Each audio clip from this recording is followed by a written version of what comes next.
The Signal Oil Program, The Whistler.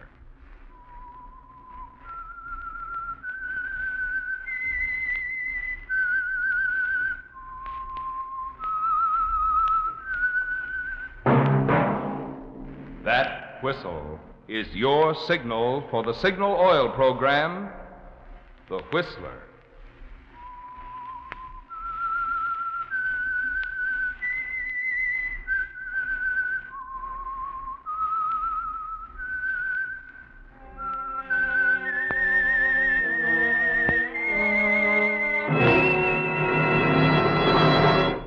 I am the Whistler, and I know many things, for I walk by night.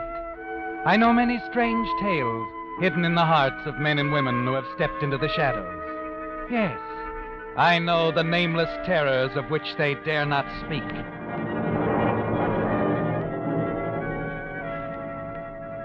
Yes, friends, it's time for the Signal Oil Program, The Whistler.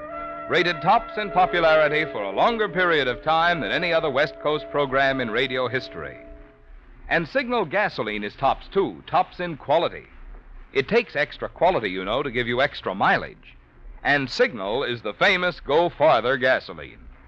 So look for the Signal Circle sign in yellow and black that identifies friendly dealer-owned Signal stations from Canada to Mexico. And now the Whistler's strange story. Money is the root of all evil. Some people spend more time scheming how to get money dishonestly than it would take to earn it honorably. Frank Davidson was one of these. For years, he'd been building an alibi to cover his many dishonorable activities by telling everyone who'd listen that money was the root of all evil. At the same time, he was scheming to get as much money as he could from his Uncle George Davidson, who had not only built a fortune, but had also accumulated the love and respect of his fellow citizens. Yes, in bettering himself, George Davidson had likewise helped thousands of others comfortably employed in various Davidson enterprises. As purchasing agent for the Davidson Manufacturing Company, Frank Davidson was in a favorable position to add, through shady and illegitimate means, substantial sums to the liberal salary his uncle paid him. He'd been getting away with this grafting for years until he clashed with Jim Duran, the city's most ruthless racketeer and gangster. You know, Davidson, you're a pretty smart boy. Oh? A lot smarter than people around town think you are. You must net yourself a pretty neat little sum every month. You're crazy, Duran. The commissions I get... Commissions? It's pretty cute. I love the way you keep calling that dough you steal commissions. Well, they are commissions. As buyer for the Davidson Manufacturing Company, I consider every bid that comes in. Now, quit kidding, Davidson. For the last 2 years, you've been buying second and third-rate cement, plaster, and steel. Your uncle's been billed for grade A prices. You've been pocketing the difference as a kickback from the fellas you've been dealing with. I don't think your uncle would like it at all if he knew what you were doing. Well, I can't figure where it concerns you, Duran. Everything that happens in this town concerns me. Besides, I don't like guys that give all their business to my competitors. Competitors? Sure. A couple of months ago, I formed a new company, the Mid-City Service Corporation. We're a sort of a buying and selling agency. We buy and sell steel, cement, plaster, practically everything that Davidson Manufacturing Company uses. Look, Duran, I don't make enough to split. I think you do. And I'll tell you why. First of all, your salary's $6,000 a year. And for a guy making $6,000 a year, you cover a lot of territory. In October, you dropped $700 in 1 week at Eddie Sansoni's. During November, you dropped the G. Eddie said he'd keep his mouth shut. Eddie works for me. For Christmas, you gave your girlfriend, Helene Franklin, an $1,800 convertible. Last week, you gave her a $1,000 engagement ring. Yeah, you sure do okay for a guy making $6,000 a year. All right, Duran, so I do okay. Where do you come in? Now, that's simple. We'll handle your deals for you. We'll take care of everything for, say, $150 a week. But retroactive for 6 months. You're out of your mind. You've been buying for my competitors a lot longer than that. But I'd owe you $3,900 in back money. Sure. But look how safe you'll be. If anything goes wrong, you won't appear at all. You can just say you had reason to believe the Mid-City Service Corporation was okay. But I can't raise that kind of dough. What's the matter with the old man? My uncle? Yeah, he's a nice old guy. Takes pretty good care of you, from what I hear. Yeah, but he'd never give me an amount that big without a reason. Give him a reason. Tell him you lost it at Eddie Sansoni's. Tell him Eddie's got your IOUs, and he's going to give them to the newspapers or something. The old man will hate to have a scandal. Besides, it'll be a good investment for him. We furnish protection, too. Protection? Yeah. We'll make sure no accidents happen to his employees. Especially his purchasing agent. Oh, one more thing. See that your uncle don't find out about this deal. He might take a notion to talk to the police or somebody. That'd be pretty unhealthy. For you.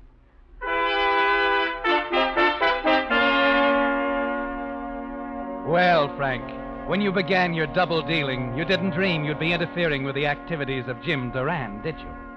Duran knows everything about you, doesn't he? And from now on, he wants in. And you know he's going to expect that $3,900 a week from Friday. You'll have to talk to your uncle about this, won't you, Frank? All right, Frank. Let's have it. What's wrong now? Well, you're not going to like it, Uncle George. But it's the same old thing. I need money. $3,900. Now, there's no use beating around the bush. I owe it to Eddie Sansoni. Sansoni? The gambler? That's right. And now you expect me to get you out of this difficulty as I have a dozen others. You know, Frank, you have an idea that because I happen to have earned a good deal of money, it's your job to spend it. Why not? What else is money for? Oh, but you're wrong, Frank. You're terribly wrong. Money is a trust, a very serious trust. Wisely used, it makes for a better community. And I'm certainly not going to give you $3,900 to hand over to a crooked gambler. But, Uncle George, listen, you don't get it. The man I owe is Eddie Sansoni. He's a killer. I've only got till next Friday to pay up. Nonsense. Just tell the police. You mean you won't let me have the money for Sansoni? Naturally not. Why, it would be the worst thing I could do for you, Frank. And another thing, and this is for your own good. Beginning Monday, you're going to work in the factory. This job as purchasing agent hasn't done you any good. Now, wait a minute, Uncle George. If you're going to leave me the business anyway... I'm not going to leave you the business. If I did, there wouldn't be any business in 5 years. But you always said it would all be mine someday. Or even in your will. I'm changing my will, Frank. Just as soon as my lawyer returns from Washington next week. You mean you're cutting me out of your will permanently? Well, that depends. Maybe I'll change my mind in a year or two if you'll really settle down. And I hope you will, Frank. Meantime, I owe it to the employees and the people who put their savings into this business to protect their interests.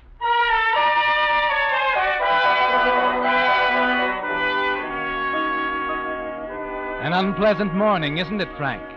So unpleasant you quickly leave the office and go to see your girlfriend, Helene. After all, Helene understands you. And like you, she believes that money is the root of all evil. That is, other people's money. You tell her about Duran, about Uncle George cutting you out of his will, all your difficulties. Helene is not only sympathetic, she's very practical, too. Your uncle can't do a thing like that, cutting you out of his will of all the dirty... He's doing it. Just as soon as his lawyer gets back from Washington. When will that be? Sometime next week. Wow. He hasn't cut you out yet, Angel. Oh, what difference does that make? He won't change his mind. Oh, a lot of things can happen in a week, honey. Such as? Take a look at that headline in tonight's paper. Mm-hmm. Wealthy playboy slain in love nest. I don't get you. Suppose your uncle had a little love nest, baby. The closest thing Uncle George has to a love nest is his little cabin out at Clear Lake, where he goes to rest up occasionally. And as far as girls are concerned, he doesn't even know they're alive. Well, he's got a secretary, hasn't he? Of course. Oh, from what you say, he pays her a lot of dough. Naturally, she's been with him a long time. Besides, Bill Lawton, her husband, was very badly hurt in an accident a while back and hasn't been able to work since. From what you've told me, Bill's not very happy about it. Mary says he's miserable. Well, suppose Bill Lawton were to think your uncle's interest in Mary was, something more than just paternal. In the mood he's in, you'd probably see headlines bigger than the... What? Elaine, I think you've hit on a wonderful idea. A wonderful idea. Except it takes time. A week's a long time, Frank. When it's all you've got. Yeah, it is at that. And this is one time I'm gonna move fast.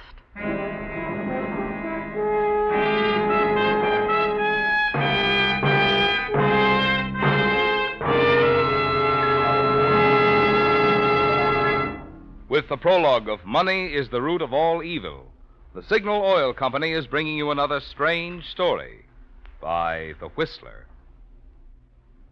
You've heard me tell about the more thorough, more conscientious attention cars get at Signal service stations, because each Signal dealer owns his own business and has a personal interest in keeping your goodwill. Well, typical of this is the fan belt and radiator hose checkup now being offered free by Signal dealers throughout the West from Canada to Mexico. Being made of rubber, your fan belt and radiator hose not only wear out, but deteriorate from age. Yet few persons ever think to check them until they fail completely and cause serious trouble. That's why this free Signal checkup is not only unique, but a real service that every driver will be wise to take advantage of. What's more, if you should discover that your fan belt or radiator hose are in such worn condition that you feel it's wise to replace them, then your Signal dealer can, in most cases, do this while you wait. So drop by your nearest Signal dealer soon and ask him for this free checkup of your fan belt and radiator hose. It's one of a complete line of safety services offered by Signal dealers to help your car run better and last longer. And now back to the Whistler.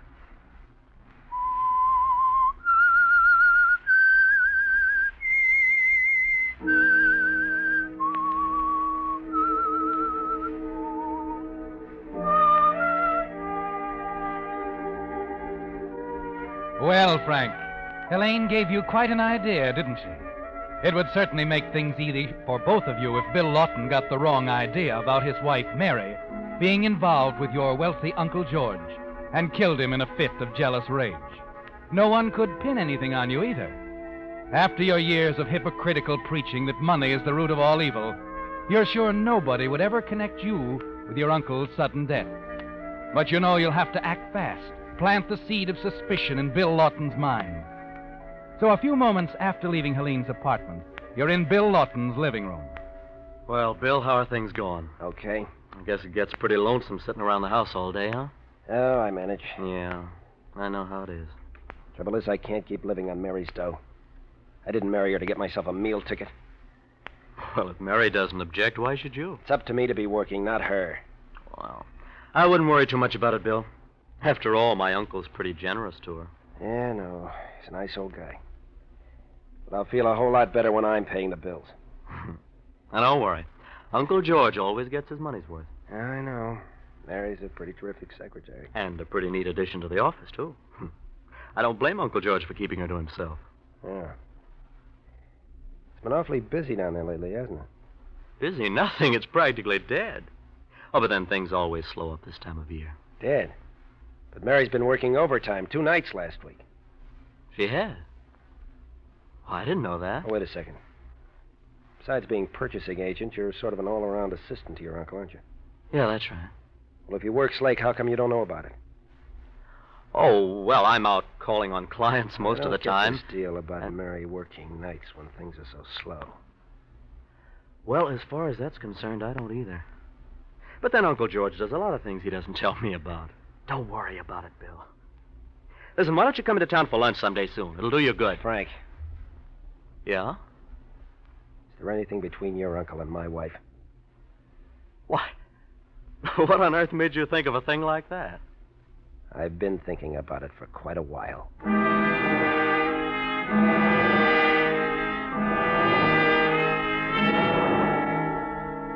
Well, you've planted the seed, Frank.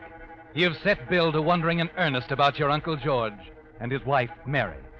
And now you must nurture that seed so it will sprout and grow quickly. The next day, Bill himself makes it easy for you. Frank Davidson speaking. This is Bill Lawton, Frank. You busy? Well, not too busy to talk to you, boy. What's on your mind? Could you run out to my place for a few minutes? Well, I guess so, if it's important. It's important to me. Okay, fella, I'll be right out. You know what he wants, don't you, Frank? And you're sure you've got all the answers, the right answers.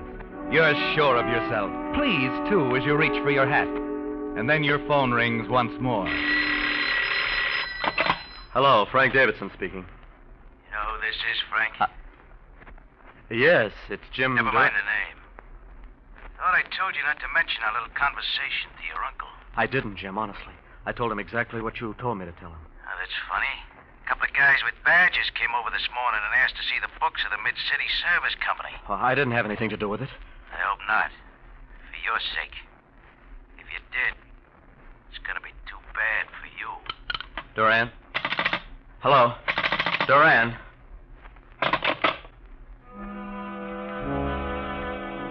Leaving your office, following Duran's phone call, you know you have to move fast. You're sure if your plans go through, you'll have no trouble stalling off Duran until you come into control of your uncle's fortune. And as you enter Bill Lawton's apartment and note the grim expression on his face, you're equally sure your plans for the death of your uncle through Bill Lawton will work. You handle Bill to perfection. Frank, tell me the truth about your uncle and my wife. Oh, now wait a minute, Bill. If you I think... said the truth, Frank. I'm telling you the truth. As a matter of fact, we were crazy when we even gave a thought to the 2 nights Mary worked overtime last week. Do you know what? I found out Uncle George wasn't even at the office those nights. He wasn't. Then what was Mary doing? Uncle George took out his work to the cabin at Clear Lake. He often does that when he's snowed under. And Mary worked in town? Naturally. At least I thought. Where else? Nice try, Frank. But it doesn't gel. Mary told me she took 40 pages of dictation. If he was at the cabin at Clear Lake, she was too. Well, now, Bill, maybe you're just jumping at conclusions. Wait a minute, Bill. What are you going to do with that gun? Nothing right now. Just wanted to be sure it was here and loaded. Next time Mary tells me she's working at night, I'm going to go out to your uncle's cabin at Clear Lake. Bill, you're nuts. And if Listen. I find what I think I'll find, this gun's going to get quite a workout. Hi, Bill. I'm home. Oh, hello, Frank. Bill. Bill, what on earth are you doing with that pistol? Oh, he was just showing it to me, Mary. Oh, guns make me nervous. For goodness sakes, put it back in the desk, Bill. Bill? Okay, Mary. Since when have you become interested in firearms, Frank? I got myself into a jam with Jim Durant. Eddie Sansoni. Jim Duran, that gangster? I said Eddie Sansoni. He's pushing me pretty hard. And Bill thought that I might need some protection, so he offered me his revolver. Oh, that's ridiculous, Frank. Why don't you go to the police? You don't know what you're saying. Well, at least tell your uncle he's let you have money before. Money. That's all I ever hear. Sansoni's got plenty, but he wants more. My uncle's loaded with it, and he keeps working. Everybody talks about money. Everybody wants money. It's like I've always said. Money is the root of all evil. Well, you take right now. It wouldn't hurt Uncle George to just help me out one more time. Frank, I don't think you're being very fair. Your uncle's been wonderful to you. He's been wonderful to you, too, hasn't he, baby? He's been wonderful to us, Bill. Oh, now, wait a minute, kiddies. Don't let my troubles upset you. Thanks for offering me your gun, Bill, but I guess Mary's right. Carrying a gun would be silly. I'll see you at the office tomorrow, Mary. So long, Bill. So long, Frank. Bye, Frank.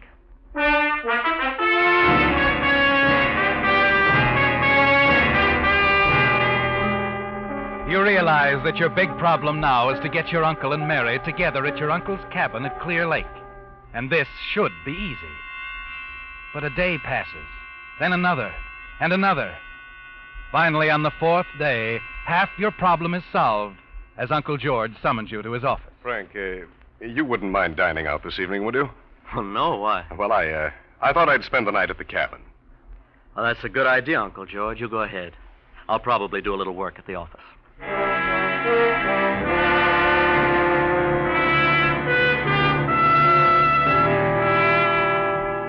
Now, Frank, solving the other half of your problem should be very simple. You can play on Mary's loyalty to your uncle and the company, and she'll agree to anything you suggest. So a few minutes after your uncle leaves, you stop at Mary's desk. Mary, would you mind working with me tonight so we can have that Carson estimate ready in the morning? Oh, Frank. You know how Bill hates to have me out at night. Oh, I don't think you'll mind. He understands you have to work overtime occasionally. No, I'd hate to see us lose that Carson account. Okay. Okay, I'll phone him right away. Oh, that's swell. Thanks a lot, Mary. I'll see you at the office about 7:30, huh?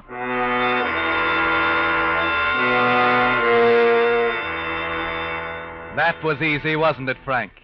You can see the expression on Bill Lawton's face when Mary phones about working late. You can even see him hang up the phone, cross the room to his desk, open the drawer and remove his revolver, go out to his car and start for Clear Lake. So you go out for a quick snack, smoke impatiently until 7:30, and then go to the office where Mary is waiting for you.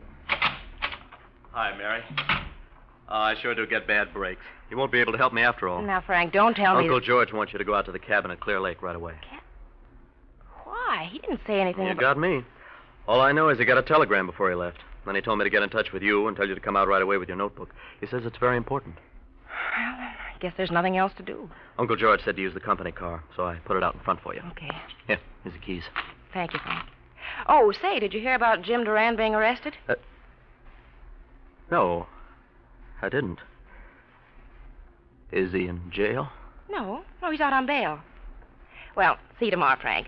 Hope you get that Carson estimate out all right. Don't worry, everything will be taken care of tonight. It has to be.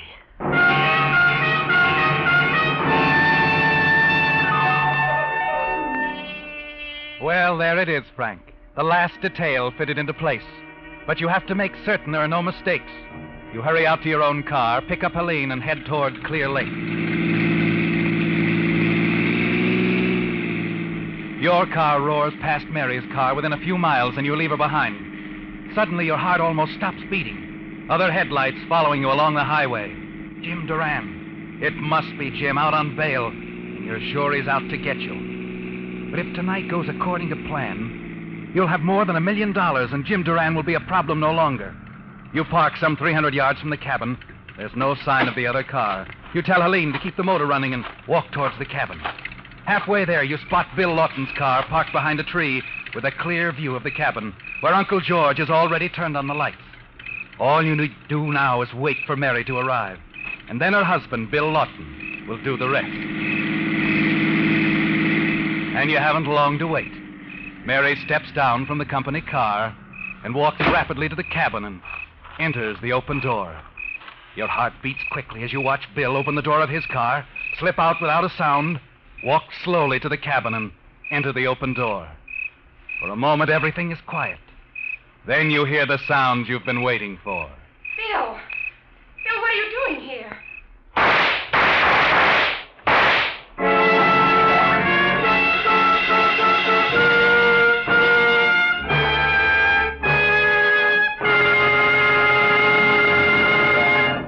The Whistler will return in just a moment with a strange ending to tonight's story. Meantime, a word about these chilly nights and mornings we've been having. To be sure your car will start pronto the instant you touch the starter, you naturally want to be sure you're choosing the gasoline that's tops in quality. But how can the average driver measure gasoline quality? Why, by mileage, of course, which explains why we're so proud of Signal's good mileage, which has made it known throughout the West, from Canada to Mexico, as the Go Farther gasoline. You see, there's only one way today's Signal gasoline can give you such good mileage. That's by helping your motor run more efficiently. And when your motor runs more efficiently, you just naturally enjoy quicker starting, faster pickup, smoother knock-free power. In other words, the superior performance you expect of a superior gasoline. That's why Signal says, to be sure of the tops in gasoline quality, there are just two things to remember. One, it takes extra quality to go farther. And two, Signal is the famous Go Farther gasoline. And now back to the Whistler. When you hear the shots from Bill's gun, you're sure your worries are behind you, aren't you, Frank? Tomorrow you'll be head of Davidson Enterprises. You can marry Helene, pay off Duran. Your lies about your Uncle George and his secretary, Bill Lawton's wife, work like a charm, assuring him and arousing him to the jealous fury culminating in the shooting you've just heard. You're almost jubilant as you run to your car, tell Helene the good news, and step on the gas.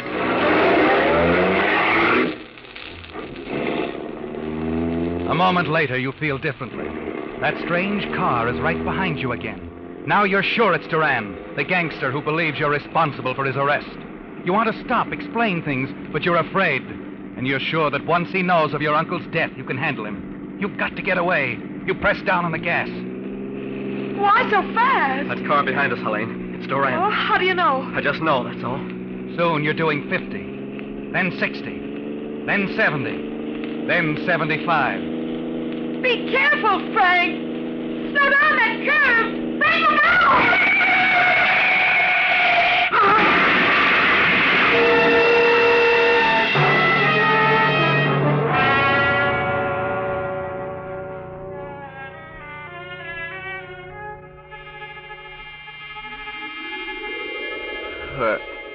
Where am I? In the Davidson Memorial Hospital, and you're going to be all right.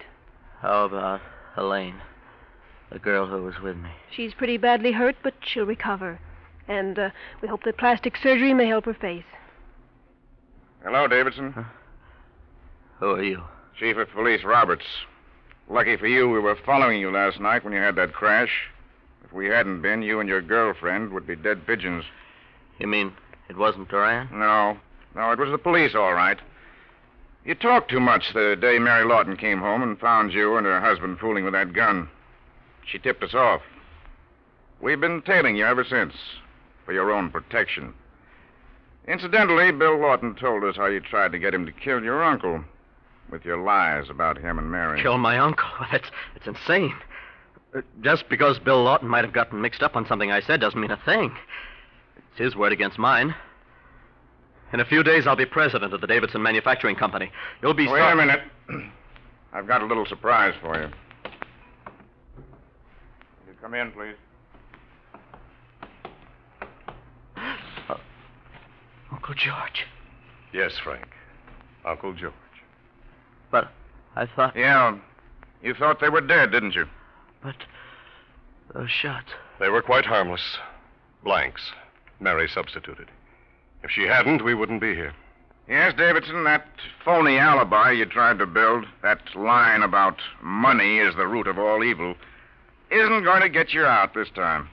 It's too bad you never understood the right use of money, Frank. You're like a lot of others, Davidson, belittling money, success, misquoting. Uncle George, you taught me to believe the Bible. The Bible says money's the root of all evil. No, Frank, no. The Bible says that love of money is the root of all evil, not money itself. There's a difference, Frank. A big difference.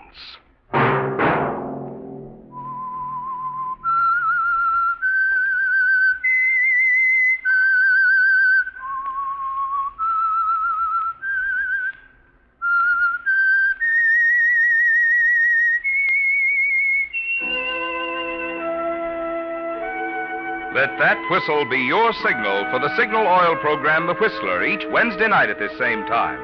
Brought to you by the Signal Oil Company, marketers of Signal gasoline and motor oil and fine quality automotive accessories. Signal has asked me to remind you, to get the most driving pleasure, drive at sensible speeds, be courteous, and obey traffic regulations. It may save a life, possibly your own.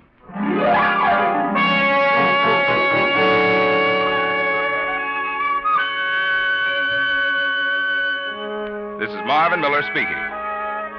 This is CBS, where 99 million people gather every week. The Columbia Broadcasting System.